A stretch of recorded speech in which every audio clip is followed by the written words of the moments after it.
முதல் வாசகம். எபிரேயருக்கு எழுதிய திருமுகம் அதிகாரம் 4 திருவசனங்கள் 12 முதல் 16 வரை.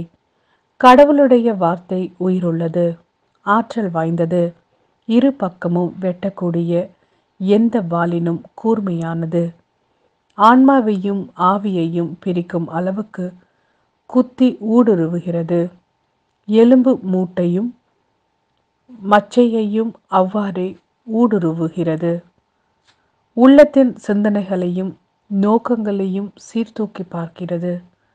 படைப்பு எதுவும் கடவுளுடைய பார்வைக்கு மறைவாய் இல்லை. அவருடைய கண்களுக்கு முன் அனைத்தும் மறைவின்றி வெளிப்படையாய் இருக்கின்றன. நாம் அவருக்கே கணக்கு கொடுக்க வேண்டும்.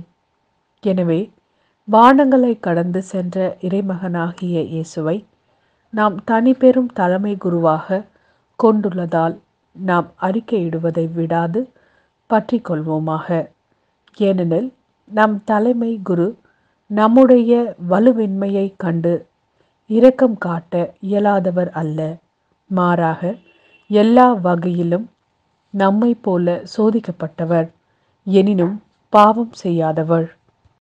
எனவே நாம் இரக்கத்தை பெறவும் ஏற்ற வேளையில் உதவக்கூடிய அருளை கண்டடையவும் அருள் நிறைந்த இறை அரியணையை துணிவுடன் அணுகி செல்வோமாக.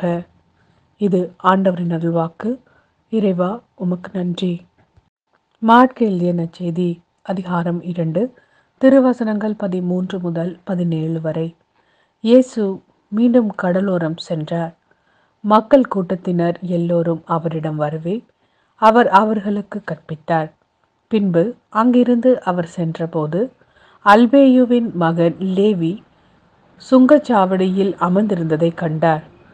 அவரிடம், என்னை பின்பற்றி வா என்றார். அவரும் எழுந்து இயேசுவை பின்பற்றி சென்றார். பின்பு அவருடைய வீட்டில் பந்தி அமர்ந்திருந்த போது வரி தண்டுபவர்கள் பாவிகள் ஆகிய பலர் இயேசுவோடும் அவருடைய சீடர்களோடும் விருந்துண்டனர். ஏனெனில் இவர்களுள் பலர் இயேசுவை பின்பற்றியவர்கள். அவர் பாவிகளோடும் வரி தண்டுபவர்களோடும் உண்பதை பரிசேயரை சார்ந்த மறைநூல் அறிஞர் கண்டு அவருடைய சீடரிடம், இவர் வரி தண்டுபவர்களோடும் பாவிகளோடும் சேர்ந்து உண்பதேன் என்று கேட்டனர். இயேசு இதை கேட்டவுடன் அவர்களை நோக்கி, நோயற்றவர்களுக்கு அல்ல, நோயுற்றவர்களுக்கே மருத்துவர் தேவை. நேர்மையாளர்களை அல்ல, பாவிகளையே அழைக்க வந்தேன் என்றார்.